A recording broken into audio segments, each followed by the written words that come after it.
Class का एक नया टॉपिक जिसका नाम है change of state of matter. इसके बाद हम दूसरा टॉपिक देखेंगे इफेक्ट ऑफ टेम्परेचर। ठीक है, तो ये मोस्ट इंपोर्टेंट टॉपिक्स है गाइस, इनको देखते रहिए, वीडियो को एंड तक देखिए वरना आपको ये चीज क्लियर नहीं होगी। तो चलिए हम स्टार्ट करते हैं। पहला आता है change of state of matter. क्या समझते हैं भैया आप change of state of matter? इसका मतलब होता है कि जो मैटर होता है वो अपनी स्टेट को चेंज कर सकता है, यानी कि सॉलिड गैस में चेंज होता है, गैस लिक्विड में चेंज हो गया, या फिर लिक्विड वापस से सॉलिड में चेंज होता है। तो इसी चीज को हम क्या बोलते हैं भाई? मैटर क्या कर सकता है? अपनी स्टेट को चेंज कर सकता है। देखिए मैंने यहाँ पे एक वर्ड हाईलाइट किया है, इंटरकन्वर्जन। क्या होता है इंटरकन्वर्जन? इंटरकन्वर्जन का मतलब कुछ नहीं होता है। देखिए क्या लिखा है, the phenomena of change from one state of matter to the another state and then back to the original state is known as interconversion of state of matter. यानी कि अगर कोई भी मैटर अपनी एक स्टेट चेंज करता है और दूसरी स्टेट चेंज करता है, वापस से अपने ओरिजिनल स्टेट में आ जाता है, तो उसी चीज को हम क्या बोलते हैं? इंटरकन्वर्जन स्टेट ऑफ मैटर कहते हैं। यानी कि मैटर क्या कर सकता है? अपनी स्टेट को इजी चेंज कर सकता है। एग्जांपल के तौर पर जरा वाटर का एग्जांपल लीजिए। जो वाटर होता है वो मेनली तीन स्टेट में एग्जिस्ट करता है। एक तो होता है सॉलिड, एक होता है लिक्विड और एक होता है गैस। ठीक है, एग्जांपल के तौर पे अगर मैं बात करूं सॉलिड ग्रुप में कैसे होता है? आइस ले लीजिए भाई, बर्फ जिसको हम बोलते हैं। तो आइस क्या है भाई? वो हमारा वाटर की सॉलिड स्टेट है। दूसरा अगर मैं बात करूं लिक्विड स्टेट, जो नॉर्मल वाटर होता है लिक्विड फॉर्म में, वो कौन सी स्टेट है? लिक्विड स्टेट है। तीसरा आता है भाई गैस, जो वाटर के वेपर्स होते हैं। पानी को आप बोलना स्टार्ट कर दो तो क्या हो जाता है भाई? वेपर्स में चल जाता है। तो वो कौन सी स्टेट है हमारी? गैसियस स्टेट है। यानी कि वाटर जो है वो मेनली तीन स्टेट में एग्जिस्ट करता है। तो इसी तरीके से जो हमारे मैटर होते हैं वो भी भाई अपनी स्टेट को चेंज कर सकते हैं बाय इंक्रीजिंग द टेम्परेचर और डिक्रीजिंग द टेम्परेचर।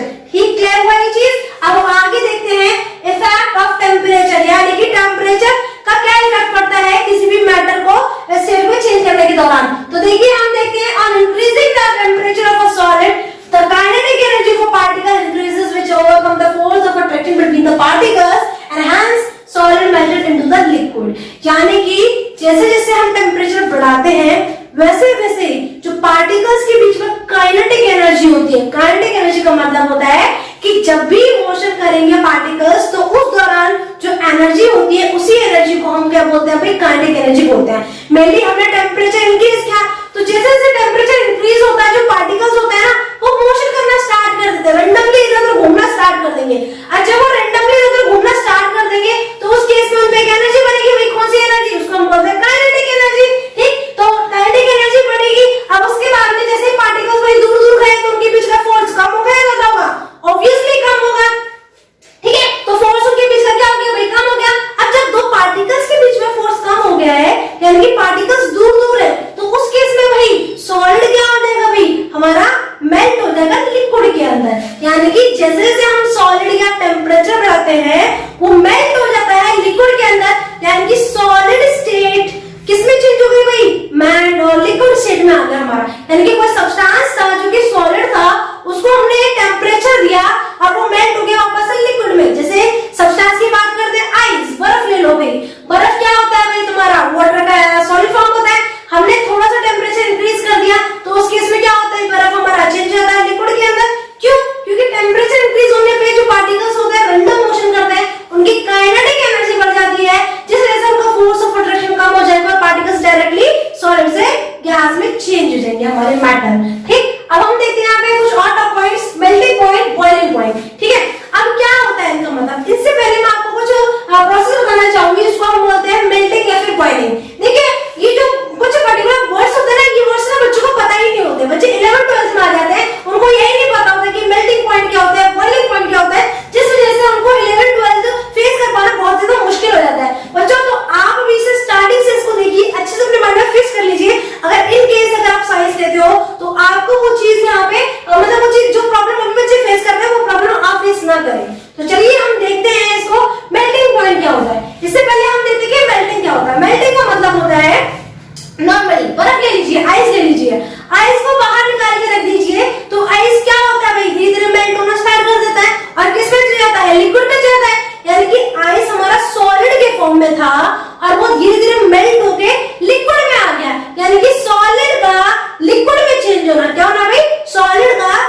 ठीक है, क्लियर हुआ?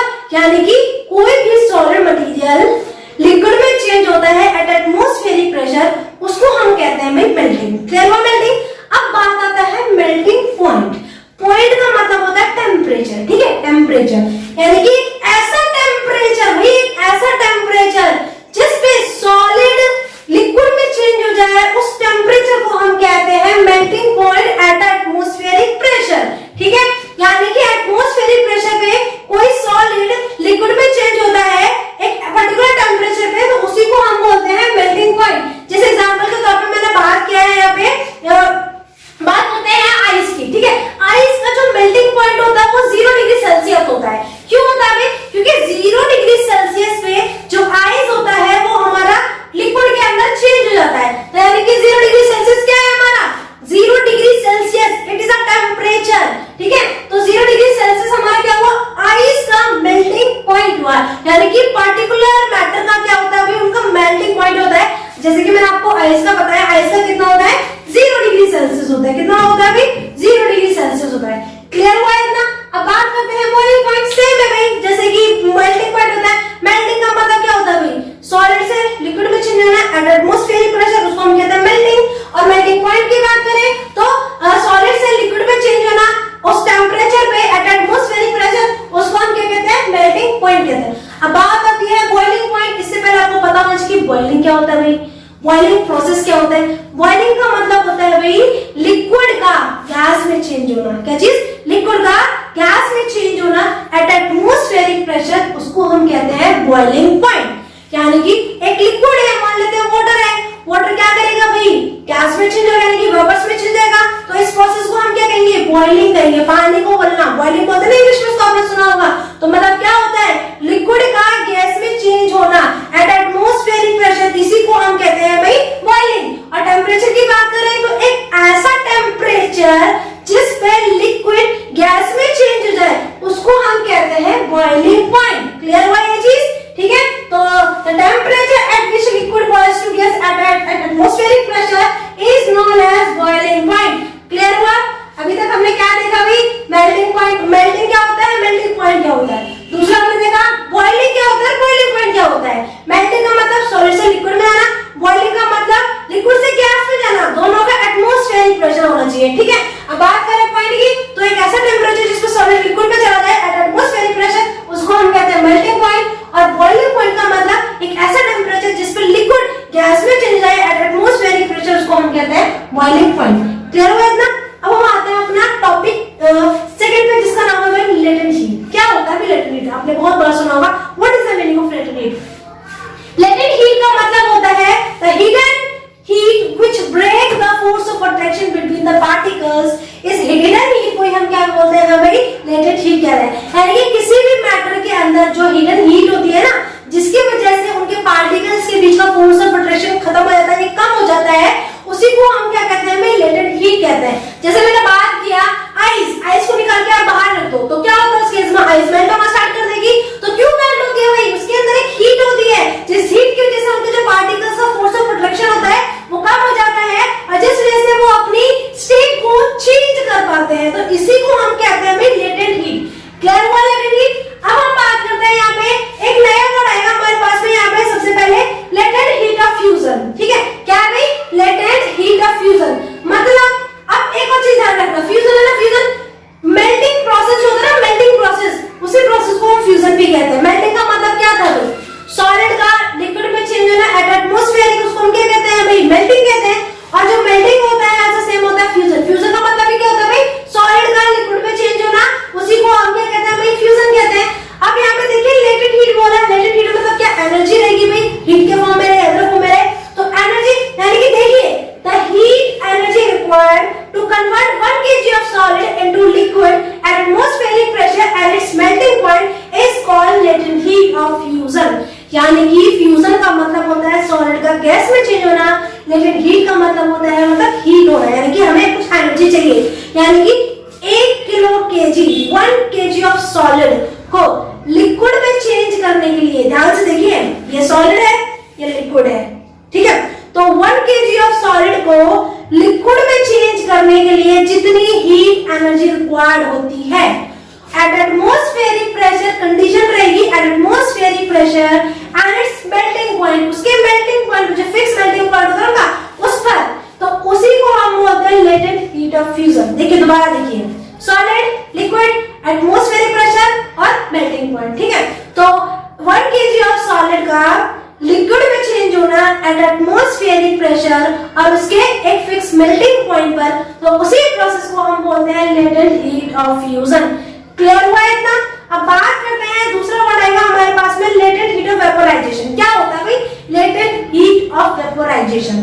देखिए ये वर्ड है ना वेपोराइजेशन, वेपोराइजेशन मतलब वेपर्स का फॉर्म होने का ऐसा प्रोसेस जिसके अंदर लिक्विड गैस में चेंज जाएगा, यानी कि वेपर्स में चेंज हो जाए, तो उसको हम कहते हैं वेपोराइजेशन। ठीक, तो देखते हैं latent heat of vaporisation. Vapours मैंने बता दिया आपको, अब बात करते हैं लेटेंट हीट। लेटेंट हीट मैंने आपको ऊपर बता दी, तो यानी कि लिक्विड का गैस में चेंज होना, किसके अंदर भाई लिक्विड का गैस में चेंज होना, वो भी एटमॉस्फेरिक प्रेशर पे एंड इट्स बॉइलिंग पॉइंट। यहाँ पे देखना भाई बॉइल हो रहा है, लिक्विड जो होता है वो गैस में तब चेंज होगा जब उसका क्या होगा भाई बॉइलिंग होगा। अब मेल्टिंग पॉइंट नहीं आएगा भाई, अब बॉइलिंग पॉइंट आएगा, यानी कि लिक्विड जब गैस में चेंज होती है eight atmospheric pressure it's boiling point, तब इस प्रोसेस को हम कहते हैं भाई लेटेंट हीट ऑफ वेपोराइजेशन।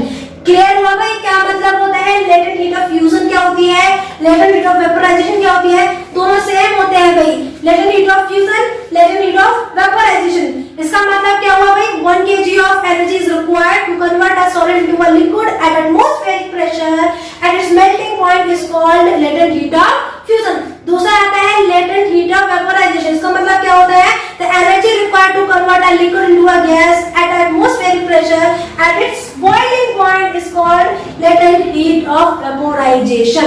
इतनी चीज क्लियर है? अब देखिए मैंने आपको कुछ ये बनाया है, इसको देखते हैं इसका मतलब क्या है। देखिए मैंने आपको पहले ही बोला है कि सॉलिड जो होता है वो गैस में चेंज हो जाता है, गैस जो होता है वो लिक्विड में चेंज होता है, और जो लिक्विड है वो वापस सॉलिड में चेंज होता है। अब जल्दी से फटाफट से जो हमने देखा था उसको हम क्या रिकैप कर लेते हैं। तो देखिए सॉलिड अगर लिक्विड में चेंज होता है, ये देखिए ध्यान से, सॉलिड अगर लिक्विड में चेंज होता है तो उस प्रोसेस को, ठीक है प्रोसेस की बात नहीं यहाँ पे, तो उस प्रोसेस को हम मेल्टिंग कहते हैं। मैंने बताया ना आपको सॉलिड का लिक्विड में चेंज होना क्या कहलाता है, मेल्टिंग कहलाता है। दूसरा अगर लिक्विड का वापस से सॉलिड में चेंज करना है, जैसे मैं सॉलिड से लिक्विड का एग्जांपल मैंने आपको दिया, क्या चीज भाई बर्फ है, बाहर निकाल के रख दो मेल्ट हो जाएगी, पानी में चल जाएगी, दैट इज अ मेल्टिंग। ठीक, दूसरा अगर उसी पानी को आपको, ठीक है जो वाटर हुआ है वाटर लिक्विड के फॉर्म में, उसको वापस से आप अगर आइस में चेंज करना चाहते हो, यानी कि लिक्विड से सॉलिड में चेंज करना चाहते हो, तो आप क्या करोगे? नॉर्मल चीज है भाई, पानी है, आपको बर्फ बनाना है तो क्या करते हो? पानी को रेफ्रिजरेटर के अंदर रख देते हो, ठीक है फ्रीजर के अंदर रख देते हो। तो उस केस में क्या होता है भाई फ्रीजर के अंदर रखने से जो लिक्विड होता है वो हमारे किस में चेंज होता है? आइस में, यानी कि आइस कौन सी फॉर्म होती है भाई? सॉलिड फॉर्म होती है। तो इस प्रोसेस को हम बोलते हैं फ्रीजिंग। क्लियर हुआ इतना? अब देखिए अगर लिक्विड को गैस में चेंज करना है, क्या करना है भाई? लिक्विड को गैस में चेंज करना। मैंने आपको बताया था लिक्विड को गैस में चेंज करना एट एटमॉस्फेरिक प्रेशर, उसको हम बॉइलिंग कहते हैं। साथ ही साथ हम उसके लिए एक और वर्ड यूज करते हैं जिसको हम बोलते हैं इवेपोरेशन। इवेपोरेशन मतलब क्या? लिक्विड का गैस में चेंज होना, उसी को हम बोलते हैं इवेपोरेशन, यानी कि लिक्विड गैस में चेंज होगा, दैट इज इवेपोरेशन। अब जरा ध्यान से देखिए गैस का वापस से लिक्विड में चेंज होना, आपने क्या करा भाई पानी लिया उसको उबाल दिया और उस केस में वो कितना जाता है अपने वेपर्स में, यानी कि गैसियस फॉर्म में आ जाता है। लेकिन अगर मुझे उसी गैसियस फॉर्म को वापस से लिक्विड में लाना है तो क्या करेंगे भाई? हम उसको कुछ नहीं करेंगे, उसको कूल कर देंगे। तो उस केस में जो गैस होती है वो हमारी लिक्विड में चेंज आती है और उस प्रोसेस को हम कहते हैं कंडेंसेशन। आपने नॉर्मल एग्जांपल देखा, अगर मैं बादल क्लाउड की बात करूं तो क्लाउड में किसका रिजल्ट है भाई? कंडेंसेशन का रिजल्ट है। तो एटमॉस्फेयर में जितने भी वाटर वेपर्स होते हैं वो सारे के सारे कंडेंस हो जाते हैं हमारे किसके अंदर भाई? लिक्विड के अंदर। तो यही एग्जांपल होता है हमारा गैस से लिक्विड में आना, और इस प्रोसेस को हम कहते हैं कंडेंसेशन। क्लियर हुआ इतना? अभी तक आपने देखा सॉलिड को लिक्विड में, लिक्विड को सॉलिड में, लिक्विड को गैस में, गैस को लिक्विड में। अब बात करते हैं हम अपनी सॉलिड से डायरेक्ट गैस में जाना या फिर गैस से डायरेक्ट सॉलिड में आना। तो ध्यान रखिए किसी भी सॉलिड को अगर डायरेक्ट गैस के अंदर चेंज करते हैं तो उस प्रोसेस को हम कहते हैं सब्लिमेशन। क्या बोलते हैं भाई उसको हम? सब्लिमेशन। सब्लिमेशन का मतलब होता है किसी भी सॉलिड का गैस में चेंज होना या फिर किसी गैस का वापस से सॉलिड में चेंज होना विदाउट लिक्विड फॉर्म में आए। हमें मालूम है भाई मेनली क्या करते हैं, आइस है उसको मेल्ट पहले वो पानी में चेंज होगा यानी कि लिक्विड में आएगा। जब हम लिक्विड को बॉइल करेंगे तब जाके वो गैस में चेंज होगा, यानी कि सॉलिड और गैस के बीच में एक स्टेट होती है जिसको हम बोलते हैं लिक्विड, तो उसको पार करना पड़ता है। लेकिन कुछ सब्सटेंस, कुछ मटेरियल ऐसे भी होते हैं जो कि सॉलिड से डायरेक्ट गैस में आ जाते हैं, तो इसी प्रोसेस को हम कहते हैं भाई सब्लिमेशन। माइंड में चीज फिक्स कर लीजिए, मोस्ट इंपॉर्टेंट है। बच्चे बहुत ज्यादा कंफ्यूज होते हैं, मतलब कौन से प्रोसेस होता है, क्या होता है, गैस लिक्विड में जाता है, लिक्विड गैस में जाती है, पता ही नहीं होता बच्चों को। तो देखिए सब्लिमेशन का मतलब किसी भी सॉलिड को गैस में चेंज करना डायरेक्टली, उसी को हम कहते हैं सब्लिमेशन। एग्जांपल के तौर पे देखिए नफ्थलीन की गोलियां जितनी भी होती हैं, ठीक है, नहीं तो कपूर ले लीजिए, जो घर में कपूर जलता है, क्या होता है भाई, कपूर जो आता है वो सॉलिड फॉर्म में होता है, और जैसे ही हम उसको हीट देना स्टार्ट करते हैं हल्का सा, तो क्या करता है भाई, वो गैस में चेंज होना स्टार्ट कर देता है। स्मेल आपने देखा होगा, कपूर जलता है तो उसके इसमें स्मेल आती है ना, तो कपूर क्या था हमारा, पहले कैम्फर बोलते हैं उसको इंग्लिश में कैम्फर। तो कैम्फर क्या था, मिल लिया हमारा, उसको हीट किया तो सॉलिड फॉर्म से किसमें चेंज हो गया, गैस